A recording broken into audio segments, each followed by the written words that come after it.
অনেক দিনের পর আমি আবার আমার সরস্বতী একটি কবিতা পাঠ করে শোনাচ্ছি।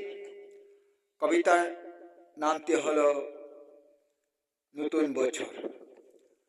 প্রকৃতির চক্রালয়ে যেতে হবে যে পথে, গতে যাওয়া সর্বস্মৃতি ফেলে।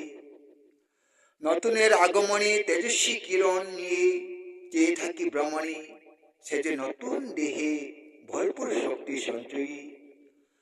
পুরাতন বছর স্থান নেই টিকে থাকার প্রকৃতির নিয়মে। নতুন বছর কর্মে নতুন আশায় কালবিধির প্রকৃতির জোয়ারে। সেজে গুজে রূপসজ্জায় রঙিন স্বপ্নে খেলায় কিনা করি, আনন্দের উল্লাসে চিন্তাহীন নিজেকে হারিয়ে।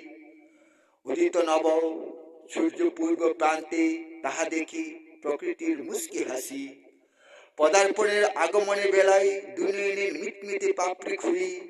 নবপথ নবদিক, দিক নির্ণয়ের শুভপথ মাতালে যেন না হারায় ছিনিয়ে।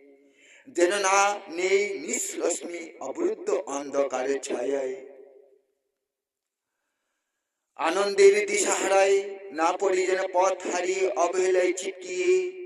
নতুন বছরের আশা বর্ষা ভরপুরি স্বাগত অজস্র লোকের হৃদয়ে বলি।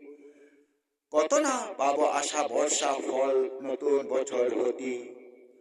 মুক্তির আলোর পথ খুঁজি মঙ্গল কামনায়, আলোর জুতি নিয়ে যেতে পারি যেন ঘরে ঘরে অন্ধকারের আশার আলোর দ্বীপ জ্বালিয়ে।